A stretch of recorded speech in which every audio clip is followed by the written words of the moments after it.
This week, we talk about Funko Pops. We talk about X-Men 97 and Deadpool 3. And we talk about all kinds of DC rumors and news. Welcome to the Infinite Taylorverse.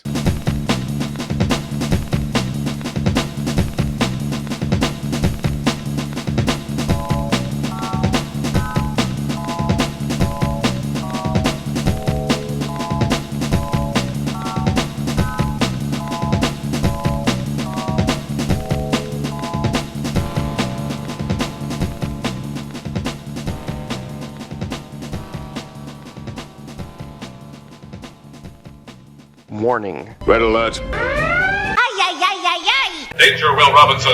Danger. That's the emergency alert. This episode is full of spoilers for some of the latest and greatest nerdy movies and shows. Spoilers. Listener discretion is advised. What's up, everybody? Welcome to the Infinite Taylorverse podcast. I'm Billy Taylor. And I'm Taylor Oxner. And this week, we are coming back together to talk about some of the fun things happening out there in the pop culture universe. But as usual, before we jump into things, Taylor, what have you been nerding out about this week?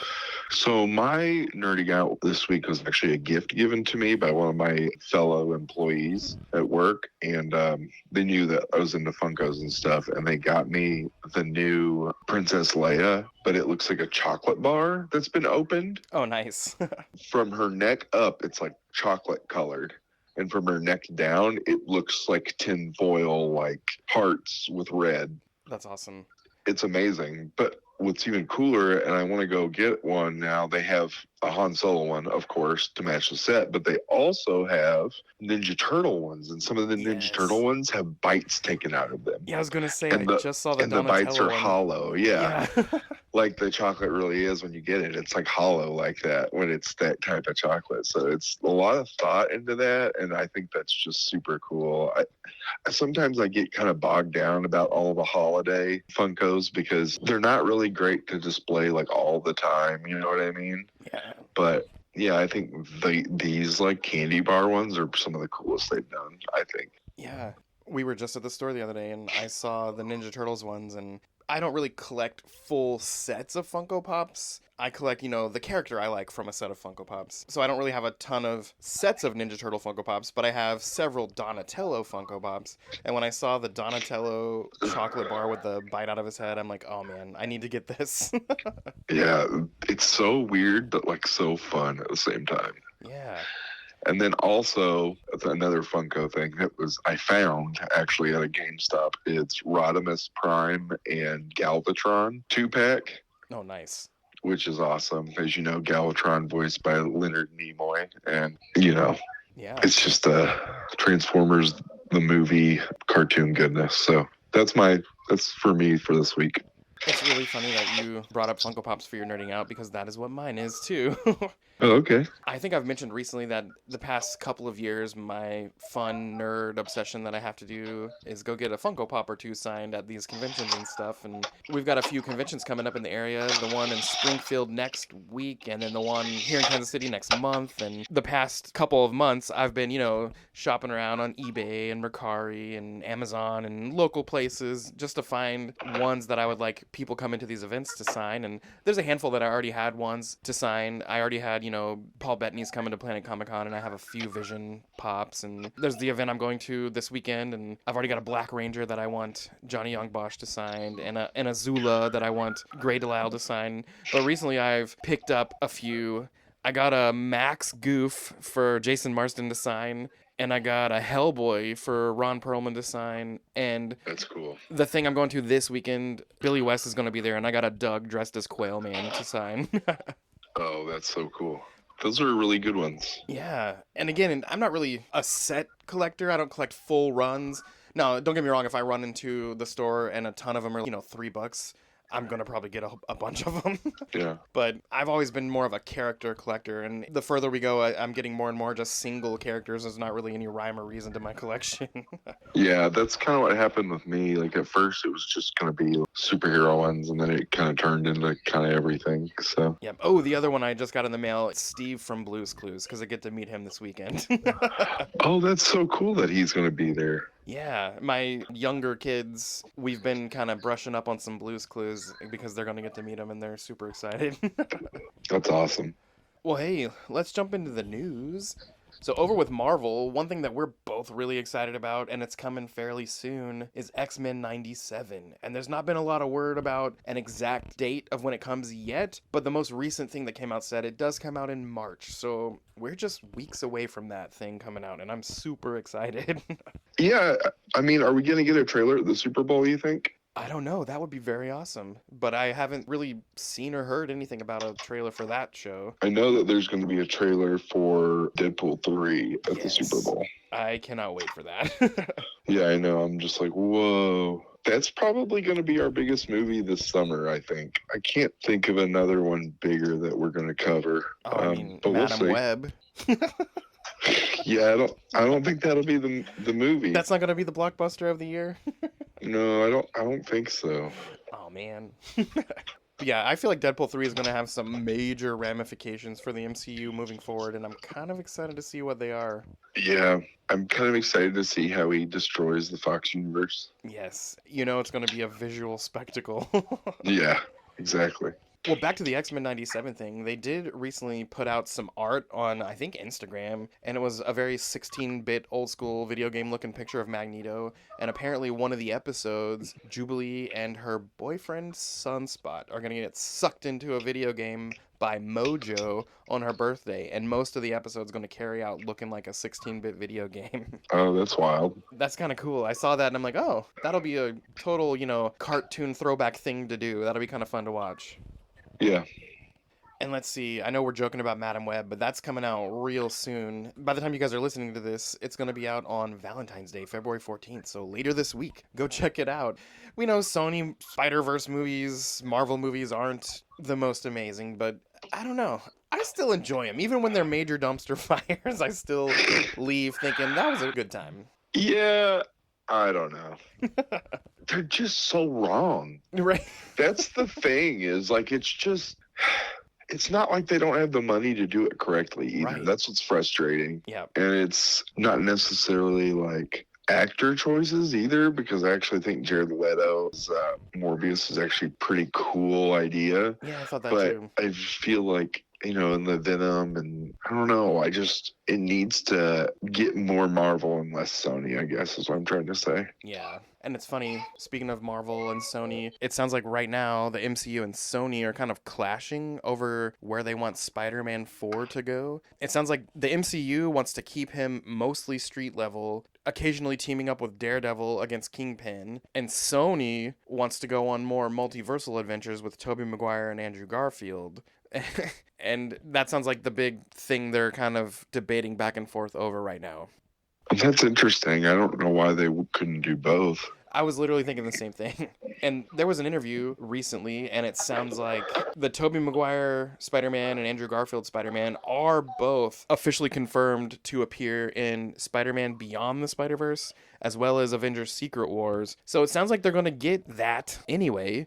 So I don't know why they would be upset if MCU wants to keep it a little street level, teaming up with Daredevil and other, New York heroes fighting Kingpin. That sounds cool to me. Yeah, I mean, it's more traditional Spider-Man for sure. Yeah. I do like him in teams and stuff like that in the big movies, but that character lends itself to do both.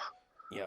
And going back to Madam Web, someone also recently said that this movie, although set in its own little universe, one we haven't visited yet, it's going to have a massive impact on future Spider-Verse stories. What's that even mean? I don't know.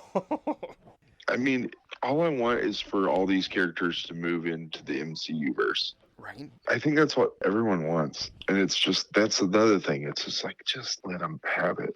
They're going to do the best at it. You know what I mean? I don't understand why. Do the way Disney did and just be like, here. Yeah. Do what you want.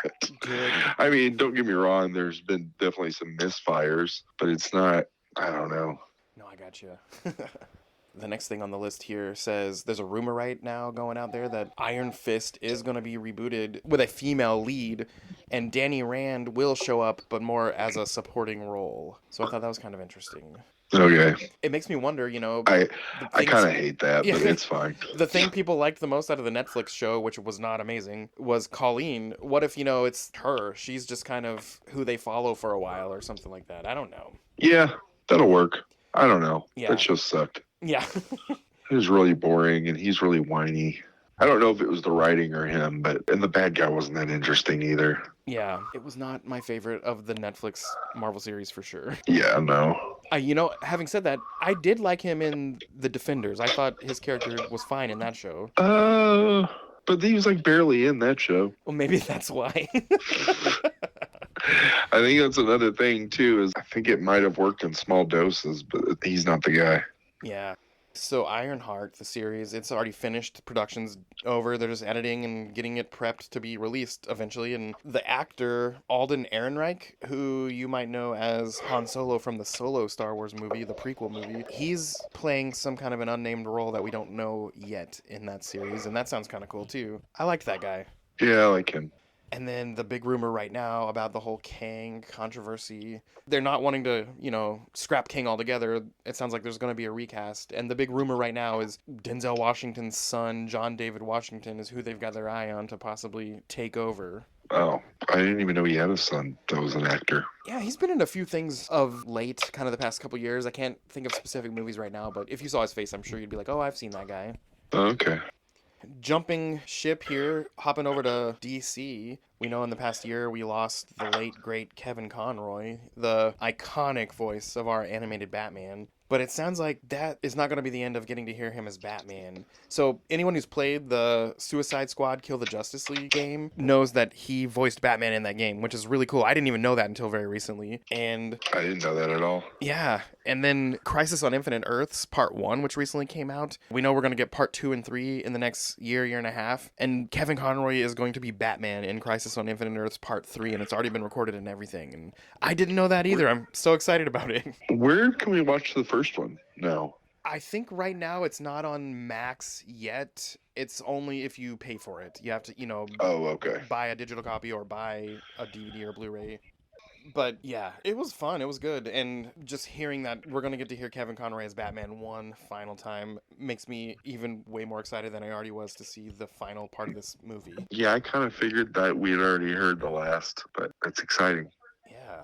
And that gives me more incentive to get that game. Yeah, we only have a Switch over at my house, and all these cool games coming out on PlayStation and Xbox makes me really want one. Yeah, I get it. I mean, we have both for that reason. Yeah.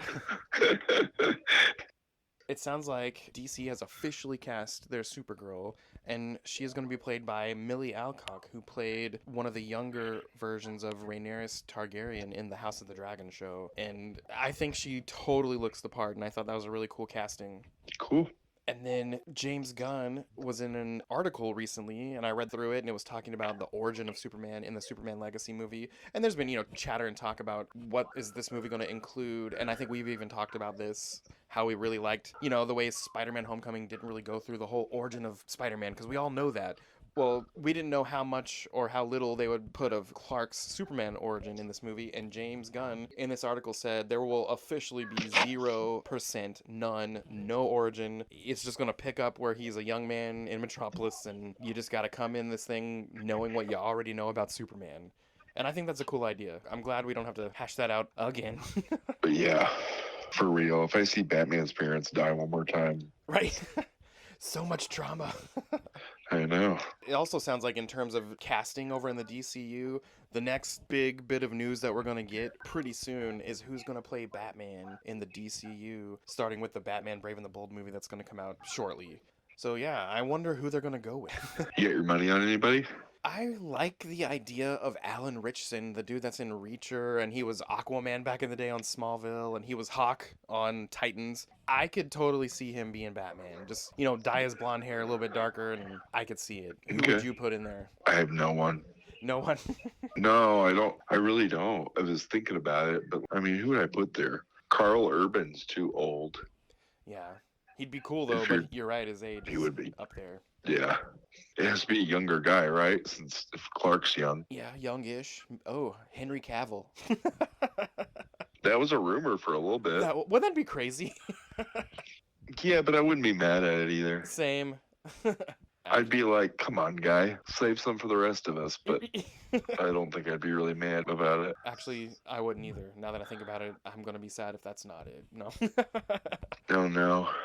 But yeah, that's going to be the next bit of news we get. And speaking of Superman, we all know that one of my favorite shows of all time was Smallville. And recently, on one of their podcast episodes, Tom Welling said that he would 100% be willing to come back as Superman in some kind of a follow-up movie. If the story was great, he'd be down to do it. Only in a movie, though. And ever since I heard that, that is something I really want.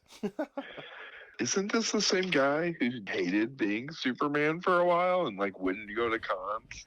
Yeah, he really bought into the whole Superman superstition. It's like, oh man, everyone who has ever donned that outfit, either their career tanks or they die. And Yeah. he kind of really bought into that, never wanted to be seen in the tights. But now that he's older, he's embracing the fan community. He's kind of warming up to the idea, and I think that's cool. It is cool. It's funny to me when you have people that do that. Like Patrick Stewart was the same way with Captain Jean-Luc Picard, yeah. I guess, the first 3 seasons of that show. It sounds like Shatner was that way with Captain Kirk until he got a little bit older and the movies started coming out, and he was the same way too. But yeah, it's like, come on, guys, these roles made you a household name. I know. I wish everybody could embrace them like Downey Jr. did with Yeah. Iron Man or Deadpool and Ryan Reynolds. Oh, You know yeah. what I mean? Yeah. But, you know, most of these guys have come around, so that's good. Yeah. The final DC news here, there was a teaser for The Penguin that came out, the show that's going to be coming on Max with Colin Farrell as the Penguin, and it showed him in his more iconic fur-lined coat look. And there wasn't really a lot of news or anything. I just thought it was cool to see him looking a little bit more comic accurate. That's cool. I didn't see it. Did he have the monocle and everything? Not in this particular picture. It looks like it was the tail end of some kind of battle. He was super dirty, and Oh, he didn't have a hat or anything on, but he had that coat. When you think of the Penguin, that fur-lined coat, you know? yeah. I just thought it was kind of cool that they were kind of making him look that way. Awesome. Over with Star Wars, there's not a whole lot of news this week, except they just announced that later this year, Ahsoka Tano is getting her first comic book, her first self-titled comic book all about her.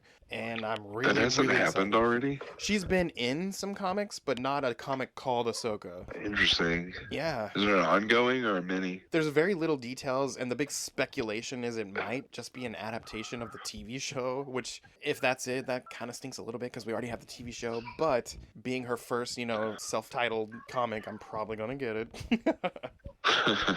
And yeah, there's a few other things going on out there. This week, we forgot to mention back with Marvel, we're both finally done with Echo. Dude, what'd you think about that finale? I thought it was really good. I kind of was expecting a little more Daredevil, Right? but overall, especially that show being like, what, 4 episodes? It was really good compared to some of the other Disney shows. It's I don't know. It really works though. That character does a really good job, and Vincent D'Onofrio as Wilson Fisk, I mean, he's incredible as Yeah. that role. Total chef It's kiss. It's unreal. Every time I'm just like, whoa. Yeah, I thought the ending was kind of cool when we get to see, you know, her channel the abilities of her ancestors, and then it also happened with, you know, her cousin and her grandmother. And you had mentioned you didn't know how you felt about the grandmother, and she was kind of scary, and you didn't like her. But by the end, did that change at all? Oh yeah, I do like her. At the end, she's like one of my favorite characters. Yep, Yeah, she definitely does not rub you the right way at the beginning. yep. But it was She's cool. what we call in the industry an eminent person, hard on the outside and ooey on the inside. Right. But yeah, it was kind of cool that they, you know, threw in some abilities. And then at the end, she did some weird healing type thing to his head on Kingpin. And does that kind of imply that it's kind of fixing some of his mental issues, do you think? Or I don't know. I remember that part and just kind of thinking, okay, whatever. Like I just went with it, so I didn't really think about it too hard. But it did seem as though she was trying to heal, not just physical. yeah, that's kind of what I was taking. She was trying to fix whatever mental things are going on in this dude's head. And then by the end, he watches that commercial and it ends with him implying that he is going to run for mayor of New York City. And, Yeah. And yeah, that's going to throw in a lot of comic book storylines if they go that route. Yeah, and he'll win. Oh, definitely. That's the scary part about the story. So, yeah, it'll be exciting to have him in a place of power like that, and then like Daredevil and Spider-Man maybe coming after him. Yep. I think that'd be really cool. And the Punisher. Oh, yeah. I like how they wrapped that series up and set up what's to come. Yeah, I agree. Another series I had the chance to watch this past week, because there's only 5 episodes out, was the Masters of the Universe Revolution Part 1. Dude, it picked up right where the Masters of the Universe Revelation left off, and it was Okay. really good. It was so good. Obviously, the storylines were good, but it was very 80s Saturday morning cartoon-ish, and just the sequences they threw in there for transforming and all kinds of stuff. But on top of it was a very good storyline, and it was fine for a kid to watch, but you can tell they made it for grown-ups to watch, and I love when they do that. Right on. But yeah, this 5 episodes, which they're going to, bring out the other 5 of the season in, I don't know, a few weeks, a few months. I'm not really sure the timeline of that, but it totally ends on a cliffhanger, making you wonder who this character is. And I won't spoil out too much because I'm sure you'll watch it at some point, but it leaves with you wondering who the heck is that person and who's going to save the day. And it was a lot of fun. And anyone listening, you should totally go watch it. Nice. We also got the first image for the Beetlejuice sequel coming out later this year, and the movie is going to be called Beetlejuice. They just doubled his name. That's awesome. I hope they go with the Hawaii theme thing like they were originally going to go with. I think that idea is hilarious. So, yeah. I'm excited for that. I love that all the cast members that were around in the first movie, the ones that are still alive, are going to be back mostly. And then Jenna Ortega is going to play Lydia's daughter. I think that's perfect casting. I can't wait to see That's it. cool. We also That got a is little cool. bit of news about Star Trek Section 31. That one just started filming. And anyone who's into all the newer Star Trek shows, we know that's going to follow Michelle Yeoh's character. And it's going to be kind of the scarier, darker side of that universe. I'm really excited to see that too. Oh, and speaking of Beetlejuice, it sounds like Tim Burton is going to be at the helm of a brand new remake of the classic Attack of the 50-Foot Woman movie. Did you ever see that back in the day when you were a kid? Oh, yeah. I saw it back in the day. And then they had like the 90s version of it, right? Yeah. And then the really old version. Wasn't like the 90s version of it kind of like spicy? Oh, probably. The one I've seen is the really old one. Oh, okay. But yeah, Tim Burton is remaking it, and that seems very Tim Burton-ish, so that'll be fun. Yeah, I think so. Earlier this week, we got a new trailer for the new Ghostbusters Frozen Empire movie, and my favorite part of that trailer was at the very end, we see Slimer return from the old movies. Yeah, I love Slimer. That was really cool. And then Very cool. for, the little ones out there, and, I'd be lying if I said I didn't like them, there was a trailer released this week for Despicable Me 4, and that looks super fun as well. I saw the trailer. It looked a lot of fun. Yeah, it'll be fun.